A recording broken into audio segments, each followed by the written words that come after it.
Here are the highest bounties in One Piece. First, we got Monkey D. Luffy at 3 billion berries, which is just insane. Next, we got Buggy at 3,189,000,000 berries. I'm still salty about this though, because he is not more dangerous or better than Luffy. Next is Mihawk at 3,590,000,000 berries, but he is a warlord of the sea, so his bounty won't go up anymore. Then we got Blackbeard with 2 devil fruits at just shy of 4 billion berries. Now we're at the top 5 highest bounties. Number 5 is Shanks at just over 4 billion. Then Big Mom at 4,388,000,000. Number 3 is the Short King Kaido at 4,611,000,000. An odd number really. Number 2 we got Whitebeard at 5 billion, but not no more because you know what happened. And the biggest twist of them all, the highest bounty in One Piece, is Goldie Roger at 5.5 billion berries. Here are the best One Piece filler arcs in no particular order. Number 1 is Roluka Island. The Straw Hats pull up to this island with a mysterious weather pattern. So this purple mist stuff shows up every once in a while, and if you go inside, you become trapped forever. This arc also has the concept of time travel to spice things up. Number 2 is the G8 arc.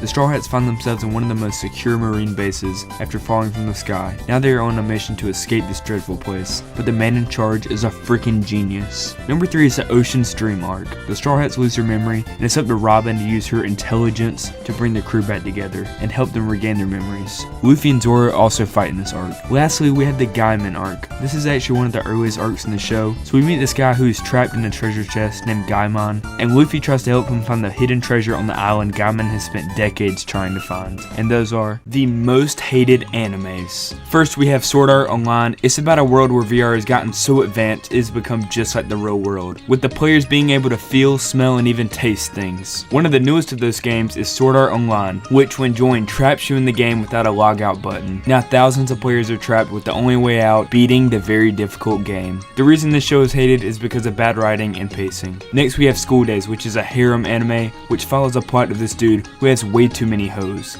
and is actually cheating on his 2 main girlfriends with all the other girls in the school. Eventually the girlfriends find out and the drama just gets horrible, with even death involved. The reason this one is hated is because of the horrible MC, which if you watch it, I promise you, you will hate this dude. Finally we have Pupa, which is actually one of the lowest rated animes ever, and it's about this guy whose sister turns into this disgusting insect thing and has to eat humans to survive. This one is obviously hated for the disgusting scenes and an overall horrible storyline, and those are Romance Dawn arc over Simplified. Our story starts off in the past with this ginger pirate giving this little boy a hard time about wanting to be a pirate. The little kid begs to join the ginger's crew, but the ginger guy says it's not happening. To impress the pirate, the little boy eats this purple fruit thing which gives him powers. Later, ginger guy saves the little boy from an evil pirate and gets his arm cut off by a giant snake in the process. Remember Ginger Man, he will be important later. In the future, little boy is now Stretchy Guy because of the fruit and launches out of this barrel and teams up with this pink-haired emo boy. And together they launch this fat lady off a pirate ship. Then Stretchy Guy and Pink Hair steal a boat and travel to meet this Mosshead guy on a cross and recruit him to join Stretchy Guy's crew. Mosshead agrees, and with the help of Stretchy Guy, they single-handedly take down this evil marine base. After this victory, they head to the next closest island, known as Orange Town. The top 5 biggest characters in One Piece. Number 5 is Oars at 219 feet or 66 meters tall. He is a huge ancient giant who lived for over 500 years, and this is him compared to Luffy. Number 4 is Watazumi at 262 feet or 79 meters tall at his shortest. He is a blowfish, which means he can inhale air to become even bigger, and this is him compared to Boa. Number 3 we got Wolf, a huge criminal, at 590 feet or 179 meters tall. That's twice the height of the Statue of Liberty. Number 2 is Laboon, the giant thing Luffy goes inside of at a staggering 1,312 feet or 400 meters tall. But he's still not as big as number 1, which is Zunisha, at 21 miles or 33 kilometers tall, which is only the size of about 3 choppers. And those are my rankings of the East Blue arcs. Alright, so first off we got the Warship Island arc. This is one of the weakest arcs in the whole show, and it's filler. This little girl joins the Straw Hats and bosses them around and basically just hold them up from going to the Grand Line. Next is the Syrup Village arc, and this is where we meet Usopp and get the fight with Captain Kuro. This arc isn't awful, just boring and bad pacing. Next is the Orange Town arc with that trash guy Buggy. Coming in at number 4 is Romance Dawn, Zoro's on a cross, Luffy is just being Luffy, and Kobe is introduced. Number 3 is Arlong Park. It's with the fisherman and Nami being a slave. But luckily, Luffy is a beast and kills Arlong by breaking his nose and setting Nami free. Next is the Logtown arc. This is the arc where Buggy tries to execute Luffy, which just infuriates me. We also meet the cigarette guy, and he's cool. And at number 1, the best arc in East Blue is Baratie, also known as the Sanji arc.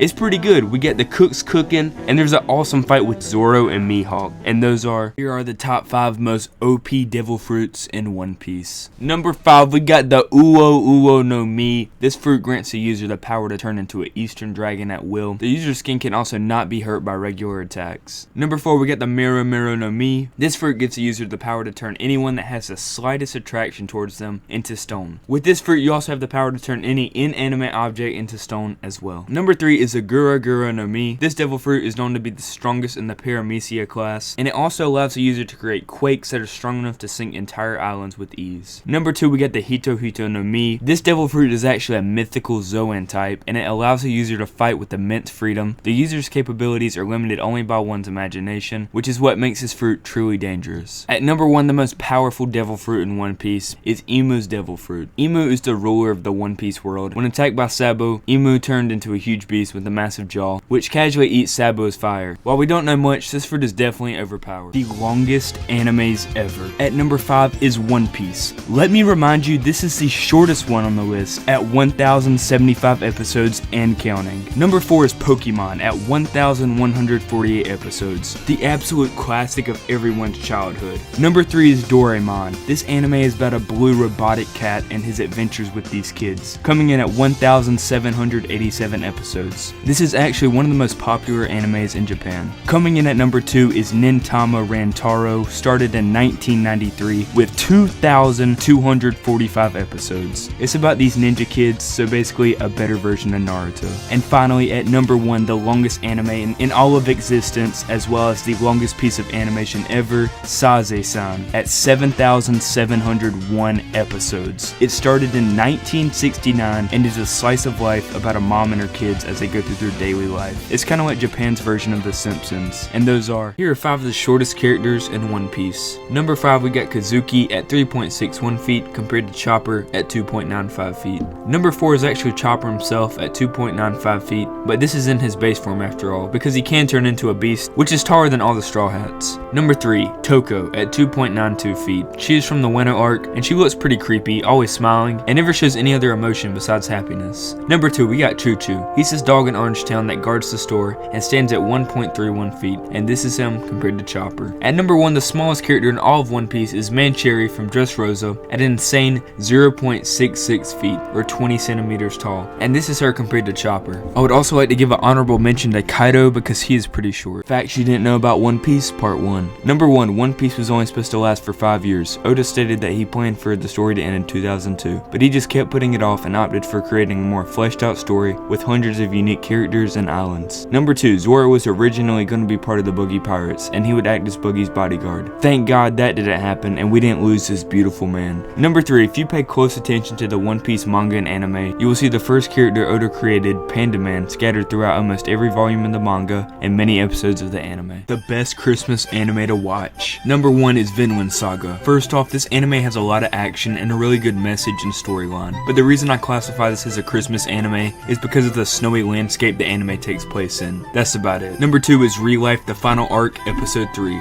This takes place on Christmas Day, since in Japan many couples treat this as a perfect day to go on a date, and the show has a very good love story, so I'd recommend watching the full anime. And at number 3 is One Piece Drum Island, or the episode of Chopper. This takes place on Drum Island, a snowy winter place with trees, reindeer, and other winter stuff. This is also the part of One Piece where Chopper is introduced, aka the best character in One Piece. This whole arc has an amazing storyline with many highs and lows. I will say if you aren't caught up to this part in the anime, don't worry because you can watch episode of Chopper on Netflix, which is around 2 hours long and condenses the whole arc to make it a lot more enjoyable. And here are the shortest arcs in One Piece. Number 6 is the Little Garden arc at 8 episodes. This is when the show first introduces giants into the story and we meet Dory and Bragi, characters that will return and become important later in the story. Number 5 is the Logtown arc, which is one of my personal favorites, at 7 episodes. Luffy also gets executed in this arc. At number 4 we have Return to Sabaody at 6 episodes. This takes place right after the time skip, and it's when we see the crew reconnect after 2 long years. Number 3 we get the Orangetown arc at 5 episodes. This is also also the arc where we meet this disgusting creature named Buggy. Now at number 2 we have Romance Dawn and Whiskey Peak tied at 4 episodes. Romance Dawn is such a good arc and start to the show, but I can't really say the same for Whiskey Peak.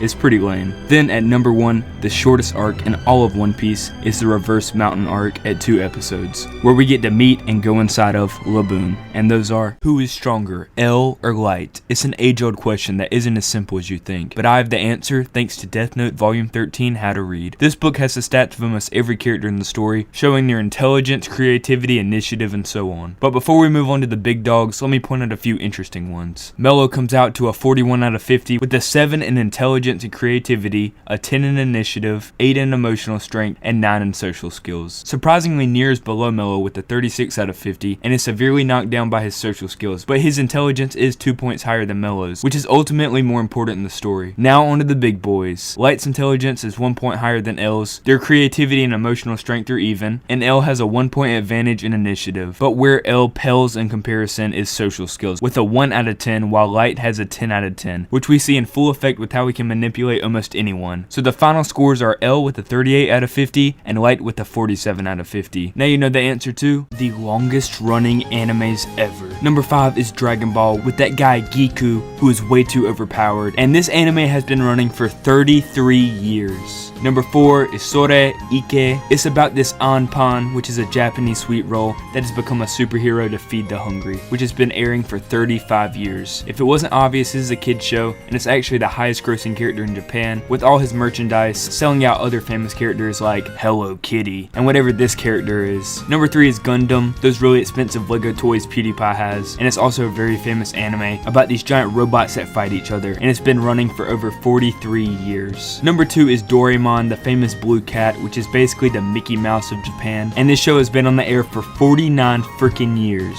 And at number 1, the longest anime to date is Saze-san, which is about a family going through their daily lives and struggles, and it's been running for 50 plus years, and those are, I'm gonna be talking about my favorite animes of all time. So first off, we got Death Note. I don't know, I've always loved this one. It's one of the first animes I ever watched, so I am a little bit biased, but I just love it, and the story is very complicated, has a nice ending, and it's like 37 episodes, so plenty of content to watch. Alright, next I would like to talk about I Want to Eat Your Pancreas, or Can I Eat Your Pancreas? I don't remember how it goes. It's like a very sad romance anime, and I just love it, okay? I cried watching it. Every time I recommend the show to my friends, they always turn it down. They're like, oh no, that sounds weird. Like, bruh, just watch it, please. And lastly, I want to talk about One Piece. I know I always say this, but like, I really do like One Piece. I think it's a very good story. The characters are written very well. There's a lot of good world building with all those episodes. And I don't know, I just like the deeper meanings with the government being evil and Luffy trying to stop them and all this stuff. And it's just overall a very interesting story. Like, there's so much stuff going on. And the only people who call it trash haven't even watched it. But Naruto, that's very bad. The best starter anime. At number 5 is Erased. It's not too shonen, where the characters act like the stereotypical anime characters. It has an amazing plot about this dude who can go back in time. The anime is pretty short, and it has really good pacing. Coming in at number 4 is Death Note. This is the anime I started with, and it's about this dude who has this notebook that can kill anyone just by writing their name in it. There's a lot of twists and turns in this show, and it's a very philosophical show, testing the viewer's morality. At number 3 is A Silent Voice. It's a simple love story, and the animation is so beautiful. This guy bullies a deaf girl, and then they fall in love, and then she tries to kill herself. It's really just a roller coaster of emotions. Number 2 is Chainsaw Man. It's one of the newest animes as of recording. The whole show is action-packed and insanely gory, so I will say if you hate blood, don't watch this one. And now, coming in at number 1 is Attack on Titan. If you're unsure about anime or think it's weird, this is the perfect place to start. It's up there with shows like Game of Thrones and The Walking Dead. This show just has the anime art style. So if you're on the fence about anime, please at least check this show out. The most annoying characters in anime. First, we got this girl Reina from the anime Relife. She's the most stubborn character I've ever seen. She gets mad really easily and turns everyone away. Even when the love of her life tries to rizz her up, she gets mad and slaps him. She just sucks. And she took up like half of the show. Next, we got Miss Merry Christmas from One Piece. She talks so fast, she's really ugly, impatient, and every other bad quality a human can have, she has. She also turns into a mole skull and hurt my boy Chopper and Usopp. Third is Miki from A Silent Voice. So in the movie, all of the blame for bullying the deaf girl gets put on the MC Shoya. But in reality, Miki and her friend group were in on it too. But when this little shoot gets called out, she breaks down into tears and blame shifts and can never admit when she's wrong. Finally, we have Yukitsu from the flower we saw that day. I can't really put my finger on it why I don't like him, just something about him. He's just arrogant and always holding grudges. He's also really weird because at one point in the show he cosplays as a dead girl. So just a weird, annoying creature he is. The hottest anime characters. Coming in at number 5 is Misa from Death Note. She's got that goth girl look and it's just so attractive. If my girlfriend ever cosplays as her, I'm literally gonna pee all over the place. At number 4 we have Alvida from One Piece, and no, I'm not talking about after the devil fruit, I'm talking about before. She's just so fine and thick. Number 3 is Emma from The Promised Neverland. Wait, hold up, who the frick is writing this? She's under 18! I can't be saying this, my career's over. Oh wait, you meant Emma in the future when she's over 18.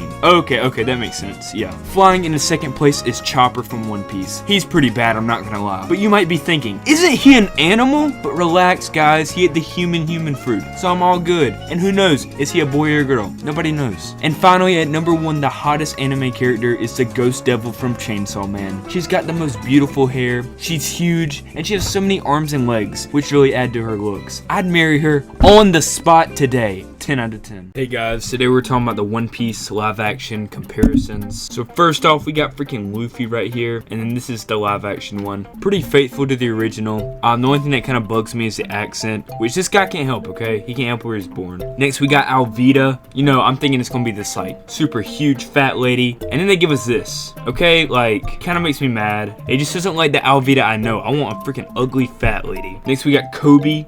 This one just makes me mad. What is this? Freaking Bug Eye? Next we got the freaking gun guy from Shanks' crew, and I absolutely hate this one. This is like actually the worst one. Like, what is this? First it's like a cool guy, like a cool gun guy, and then you got this little fat grandpa. What the frick, dude? Then we got Shanks original, and then Shanks live action. I don't really like this one either. It doesn't like Shanks to me. I don't know who else they could have picked, but like there needs to be a different Shanks. And finally we got Usopp and the live action Usopp. You know, everybody's seen this one. The only thing I don't like about it, where's the long nose at? They couldn't find somebody with a long nose like this. If you're an anime fan, you've likely heard of the big 3, Bleach, Naruto, and One Piece. But have you heard of the Dark 3? The Dark 3 are all newer shows with darker or just disturbing themes, compared to the action-packed lightheartedness of the big 3. The Dark 3 consists of Chainsaw Man, Jujutsu Kaisen, and Hell's Paradise. Chainsaw Man revolves around a normal, poor orphan turned part chainsaw devil, and is forced to hunt devils to pay off his debt and have some fun.